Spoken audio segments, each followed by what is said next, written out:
Pallets are interactive obstacles in Dead by Daylight that have been present in the game ever since its release. As a survivor, you can pull them down to create distance between you and the killer, or potentially stun them for a short time, and as a killer you can choose to break them or simply leave them up and try to play around them.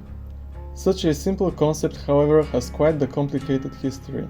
So in this video we're going to be taking a look at the evolution of pallets in Dead by Daylight, and without any further ado, let's get right into it.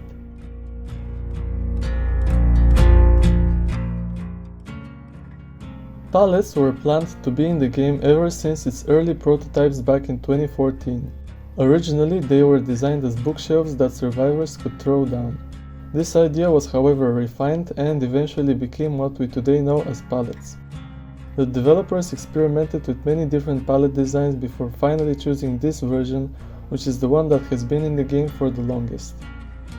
Dead by Daylight was released on the 14th of June 2016. It was originally intended to be a simple cat and mouse game where hiding was the main premise for the survivor role. This was amplified by the fact that maps were much darker and featured bigger and taller patches of grass. And at first, it really did play like a hide-and-seek simulator. Most players were terrified of the killer, and when they got caught, they panicked and went down in a matter of seconds. Since hiding was the main premise of the game, the developers weren't really concerned with the number of pallets that were present. And there were heaps of them. You know how most tiles today have 2 spawn locations for a pallet, and the pallet chooses only one of them to spawn at. Well, in the first iteration of the game, both spawn locations were chosen, which created so-called double pallets and meant that maps had more than 2 times as many pallets as they have today. Additionally, the way that dropping pallets worked was also a bit different. If a survivor stood still while dropping a pallet, nothing out of the ordinary would happen. However, if a survivor dropped a pallet while running, they would instantly be teleported to the other side of it. This mechanic was nicknamed pallet vacuuming by the community and was incredibly unfair for killers since it basically granted the survivors free distance. Furthermore, pallet stuns would be registered at the end of the pallet drop animation, which was also especially frustrating as it resulted in numerous unfair stuns. Not only that, but loops were much bigger, therefore safer, and maps featured almost no unsafe pallets. All of these different aspects made killers absolutely despise pallet looping, and because of that, the only changes made to pallets during the first couple years of Dead by Daylight's existence were all nerfs for the survivor side.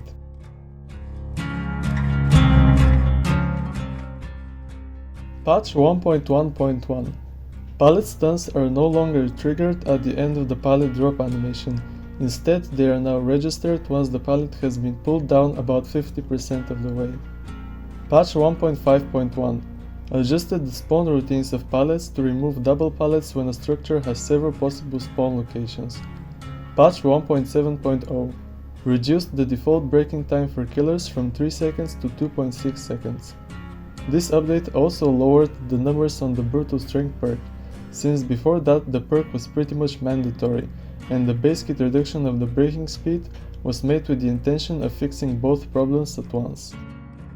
Moving on, patch 1.9.0 adjusted the minimum and maximum number of pallets that are allowed to spawn in the trial grounds, but generally reducing the resulting quantity.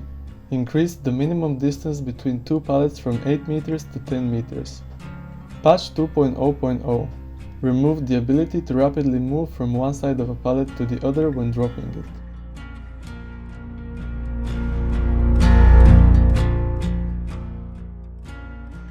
Dead by Daylight's 3rd year implemented 2 killer reworks, one for the Doctor and one for the Nightmare. With these reworks, 2 new pallet types were added: illusionary pallets for the Doctor, which can spawn in both the upright and dropped position and will dissolve if a survivor walks through them, and dream pallets for Freddy, which will instantly break after being dropped without stunning or hindering the Nightmare in any way. During 2020, Dead by Daylight's development team decided that they wanted to upgrade the visual aspects of their game to make them feel more modern. So on the 8th of September 2020, with the introduction of the Blight behavior, also released The Realm Beyond Part 1. One of the many visual changes was a new model for pallets. The new model looked more weathered and faded compared to the previous one, but retained the same general look. This trend continued with the Pinhead PTB, where another visual change to pallets was made. This one looked even more rusted and weathered, but for the live release of the update, the developers decided not to introduce it. I should also mention that 4.2.0 implemented a brand new mechanic for pallets, entity blocking. Basically, upright pallets could now become blocked by the entity and therefore unable to be interacted with. As of now, the only items in the game that utilize this mechanic are the perk Blood Favor, which makes it so that anytime a survivor loses a health state, nearby pallets become blocked for 15 seconds, and Blight's Summoning Stone add-on, which is almost the same but has a smaller range and the requirement of a successful lethal rush. During patch 5.2.0, the hitboxes of pallets were changed in order to prevent the killer from getting stunned when on the same side as the survivor dropping the pallet. This was called reverse stunning and incredibly satisfying to pull off. However, it was unintended, and so the developers made the decision to remove it. Even though they said they had done it, some players still manage to pull off reverse stuns to this day, although it's very hard and requires a lot more precision than it once did. Continuing the trend of killer buffs, patch 6.1.0 reduced the default breaking speed from 2.61 seconds to 2.34 seconds.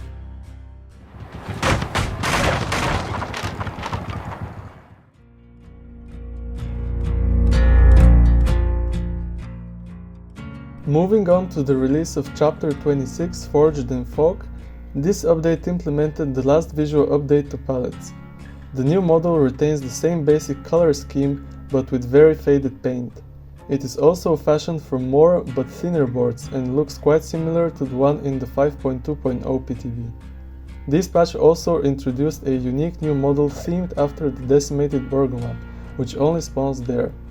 This model has its boards arranged vertically and is generally assembled much more cleanly and sturdily, featuring chains instead of twine rope.